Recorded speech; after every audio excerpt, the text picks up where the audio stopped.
My name is Imran Malik, and I am the Outreach and Interfaith Director at Noor Islamic Culture Center. We are in the vicinity of Hilliard and Dublin premises. We are probably one of the largest and most diverse Islamic institutions, I would say, in the entire Midwest. Our congregation is about 5,000 to 6,000 people, and we have about 40 different ethnicities that make up that congregation size, 5,000 to 6,000 people in the membership. Islam is not a new religion. It is an Abrahamic faith tradition that started in Arabia with the Prophet Muhammad, but it digs its roots all the way back to Prophet Adam. And as it's an Islamic faith tradition, we believe that all the prophets from Adam to Muhammad, including Abraham, Noah, Jesus, Moses, all the prophets of Israelites, were also the prophets of Islam as well, because their message was monotheistic. Their message was to believe in the omnipotence of God, that God is one and He's unique, and to also believe in the life after hereafter. That was the basic concept that was kind of transcribed or preached by all the prophets that came from Adam all the way down to Muhammad. And Muhammad was basically following the same footprints and same scriptures and revelations that were given to the previous prophets as well. Of course, with certain modifications that we follow in our Islamic faith tradition.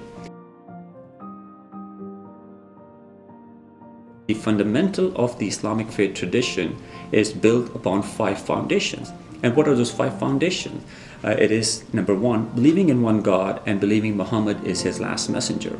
And taking it one step further, it is also part of our faith tradition to also believe that all the other prophets from Adam all the way down to Muhammad, as I mentioned earlier, including Prophet Noah, Abraham, Jesus, Moses, David, Solomon, all the prophets of Israelites are also included, we are supposed to be accepting them as our own prophets as well.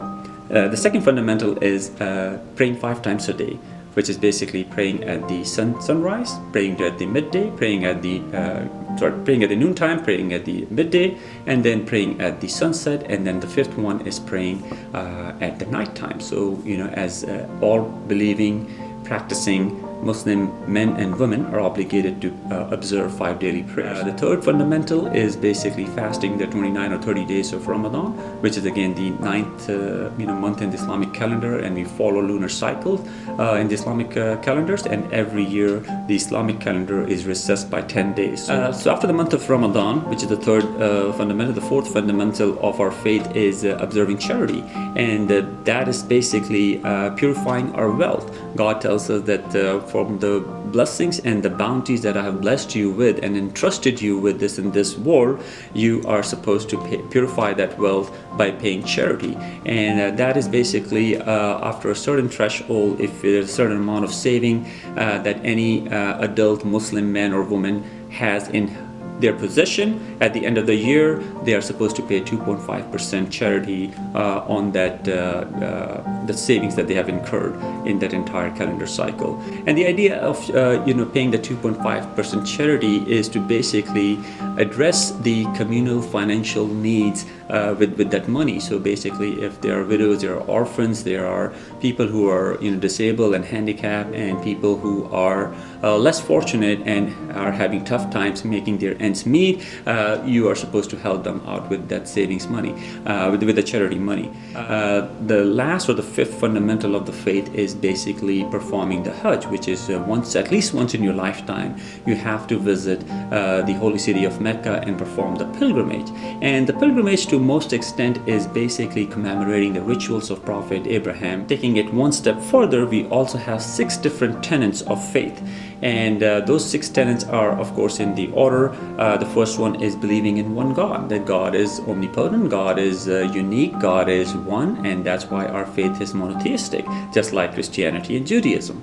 The second tenet of the faith is believing in all the prophets. So as I mentioned, like from Adam all the way down to Muhammad, including all the prophets that were sent to the humanity for the reason of worshiping God and telling people or bringing the message of God to people we have to believe that all those prophets were basically appointed or chosen by God from the communities and from the civilizations they were sent to. And the next is believing in all the books, that God has sent all these prophets who were basically his messengers. There's no relationship between God and them except that they were among the creation of God as well, just like other humans. And they were the most pious people and the most righteous people in their civilizations and in their communities, and God chose them to be his messengers. The fourth tenet is basically believing in angels, that God has created a lot of angels. Some of them are larger leader angels like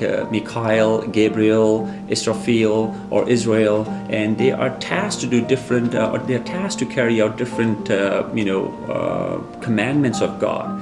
The fifth tenet the fifth tenet of faith, which we are also supposed to be believing in, is the tenet of al-qadr, or the tenet of destiny or predestination.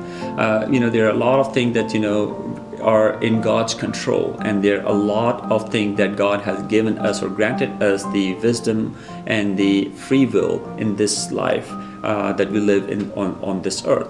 When a person is born and when a person is going to die, or how he or she is going to die, those are all kind of predestined things.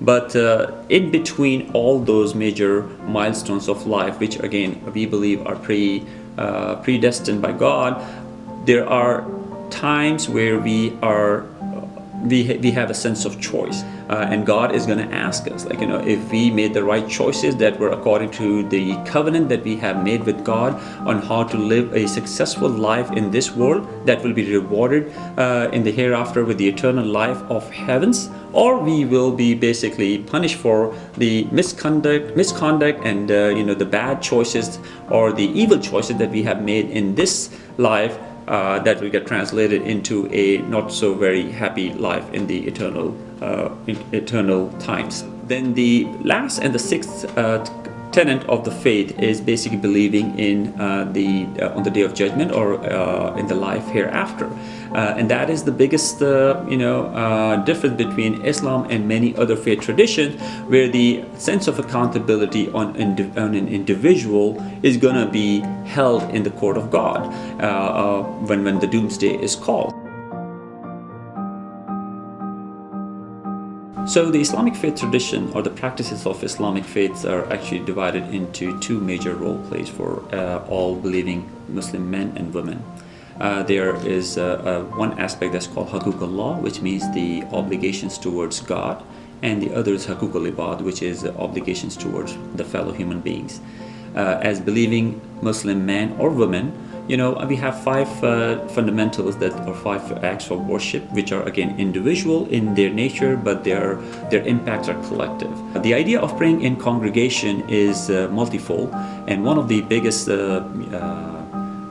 benefit of praying in congregation is to, when I pray come and worship in congregation, instead of worshiping it alone, is I get a sense of exposure to the community, and I'm able to pulse check the community, and if there are individual or collective needs in the community that I can address on my own, or again in a collective manner, then we are encouraged to address those. It is said that a Muslim is not a Muslim if he or she is sleeping full stomach and his or her neighbors are sleeping empty stomach, or have issues in their day-to-day life.